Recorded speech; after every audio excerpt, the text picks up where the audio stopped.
Bienvenue dans la leçon 1.1, le rôle de le comptable dans la gestion informatisée.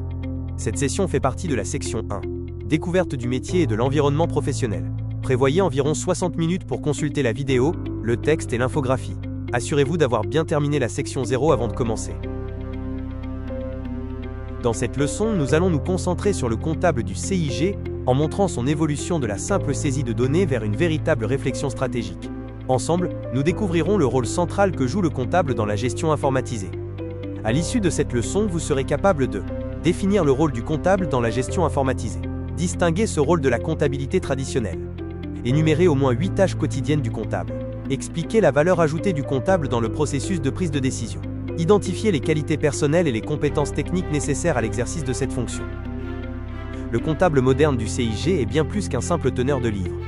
Alors que l'ancien modèle se limitait à l'histoire et à la conformité, le comptable du CIG d'aujourd'hui est un véritable pilier stratégique. Il analyse, sécurise et transforme les données en outils de gestion, en utilisant des logiciels comme Sage 100 pour automatiser les tâches et conseiller l'avenir de l'entreprise. Qu'est-ce qu'un comptable du CIG ? C'est un professionnel qui enregistre, classe et contrôle toutes les opérations financières. Il utilise des logiciels de comptabilité comme Sage 100, produit des états financiers conformes, prépare les déclarations fiscales et fournit des informations de gestion pour faciliter la prise de décision. En somme, le comptable du CIG analyse, sécurise et transforme les comptes en véritables outils de gestion. Ce tableau met en évidence le changement de paradigme entre la comptabilité traditionnelle et la comptabilité CIG. Les comptables du CIG utilisent des logiciels intégrés, travaillent en temps réel, associent conformité et conseil et mettent l'accent sur l'automatisation ainsi que sur la création de valeur. A l'inverse, les méthodes traditionnelles reposaient sur des registres manuels, des rapports annuels et une conformité stricte. La principale différence entre un comptable classique et un comptable informatisé réside dans les outils et les processus. Le comptable du CIG utilise des logiciels intégrés comme Sage 100, bénéficie de l'automatisation, produit des rapports en temps réel et associe conformité, accompagnement et conseil. Ce rôle exige des compétences en comptabilité, en informatique et en gestion, reflétant les attentes des entreprises d'aujourd'hui. Que fait un comptable du CIG au quotidien ? Voici les principales missions que nous allons détailler tout au long de la formation. Le cycle de l'information financière comporte 3 phases et 8 missions fondamentales. Phase 1. La saisie et le contrôle quotidien des données. Phase 2. Le traitement mensuel ou annuel et la conformité. Phase 3. La stratégie et la gestion continue. L'objectif central est de rendre les décisions de gestion plus claires et plus pertinentes. Les 8 missions quotidiennes du comptable du CIG sont les suivantes. La saisie et le contrôle des pièces comptables. La réconciliation bancaire.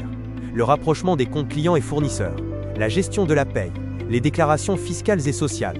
Les opérations de clôture. L'élaboration de tableaux de bord et de rapports. Le conseil et l'accompagnement pour la prise de décision. La phase 1. Des données brutes aux données fiables couvre les 3 premières missions. Mission 1. La saisie quotidienne et le contrôle des factures dans Sage 100. Mission 2. La réconciliation bancaire. Mission 3. Le rapprochement des comptes afin d'apurer les soldes ouverts. Où travaille un comptable du CIG ? Le diplôme de CIG ouvre les portes de nombreuses organisations. Vous pouvez exercer dans une PME, une grande entreprise, un cabinet comptable, une ONG, l'administration publique, ou même créer votre propre cabinet de services comptables. C'est une profession polyvalente et la demande est forte car toute organisation a besoin d'un comptable. Comme vous pouvez le constater, le diplôme de CIG ouvre de nombreuses portes. Que ce soit dans une PME, une grande entreprise, un cabinet comptable, une ONG ou l'administration publique, les opportunités sont variées. Et pour les plus entreprenants, il est même possible de créer son propre cabinet. La polyvalence du métier et la forte demande garantissent une insertion professionnelle solide. Pour réussir en tant que comptable du CIG, 2 types de compétences sont indispensables. Les compétences techniques et les qualités personnelles. Compétences techniques, maîtrise de la comptabilité générale. Utilisation des logiciels comptables, par exemple Sage 100, analyse financière. Gestion fiscale. Qualité personnelle. Rigueur et sens de l'organisation. Capacité d'analyse. Discrétion. Respect de l'éthique professionnelle. Les compétences techniques indispensables pour le comptable du CIG comprennent la maîtrise de la comptabilité générale selon le Cisco ADA, l'utilisation experte de Sage 100 ou de logiciels équivalents, la maîtrise d'Excel, notamment des tableaux croisés dynamiques, la connaissance approfondie de la fiscalité camerounaise, les bases de la gestion de la paye, la compréhension du droit du travail, la capacité à interpréter les états financiers. Les qualités personnelles essentielles d'un comptable du CIG incluent la rigueur, la confidentialité et un esprit analytique.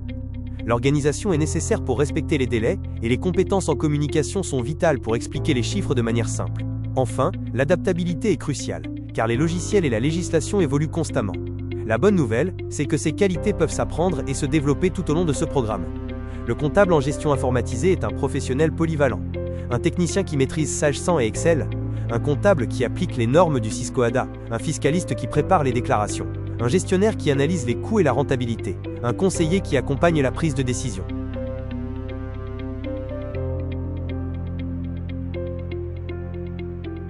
Le métier de comptable en gestion informatisée est exigeant, mais passionnant et sûr. Il y aura toujours du travail pour un bon comptable. Dans la prochaine leçon, nous découvrirons les différents types d'organisations dans lesquelles vous pouvez exercer, ainsi que la manière dont un service comptable est structuré. En attendant, je vous invite à réaliser l'activité d'auto-évaluation qui vous a été assignée pour cette leçon. Elle vous permettra de vérifier vos acquis et de consolider vos compétences. Cas pratique, que feriez-vous? En consultant le compte bancaire en ligne de l'entreprise, vous remarquez un retrait de 50 000 FCFA, intitulé « Frais de tenue de compte ». Ce montant n'apparaît nulle part dans votre logiciel Sage 100. Quelle mission quotidienne cette situation mobilise-t-elle et que devez-vous faire? Analyse de la situation. Vous consultez le compte bancaire en ligne de l'entreprise et constatez un retrait de 50 000 FCFA, intitulé « Frais de tenue de compte FIME ». Ce montant n'apparaît pas dans Sage 100. Mission concernée. Cela relève directement de la mission 2, la réconciliation bancaire. En effet, la réconciliation consiste à comparer les mouvements enregistrés dans le logiciel comptable avec ceux figurant sur le relevé bancaire, afin de détecter et corriger les écarts. Ce qu'il faut faire. Vérifier le relevé bancaire pour confirmer la nature du retrait. Enregistrer l'opération dans Sage 100, comme frais bancaires, afin que les comptes reflètent fidèlement la réalité. Contrôlez que le solde du compte bancaire dans Sage 100 correspond au solde du relevé bancaire après intégration. Documentez l'opération pour assurer la traçabilité et faciliter les contrôles futurs. La réconciliation bancaire n'est pas une simple formalité. Elle garantit que les données comptables sont fiables et cohérentes avec la réalité financière de l'entreprise. Chaque écart doit être identifié, expliqué et corrigé. Le moteur de conformité. La phase 2 couvre les missions 4, 5 et 6. Cette phase garantit le respect de toutes les échéances légales et des obligations réglementaires. Mission 4. La gestion de la paie, qui assure le calcul et le versement correct des salaires. Mission 5. Les déclarations fiscales et sociales, indispensables pour rester en règle avec l'administration. Mission 6. Les opérations de clôture, qui permettent de préparer les états financiers mensuels ou annuels. Le moteur de conformité. La mission 4 est la gestion de la paie, calcul des salaires, des retenues et intégration des écritures de paie. La mission 5 concerne les déclarations fiscales et sociales, telles que la TVA, les acomptes d'IS et la DSF. La mission 6 correspond aux opérations de clôture, incluant l'inventaire, le calcul des amortissements et la production des états financiers. La maîtrise de Sage 100 garantit le respect strict des délais légaux. La phase 3 couvre les missions 7 et 8. Mission 7, les tableaux de bord et le reporting, où le comptable analyse les données pour créer des indicateurs de performance.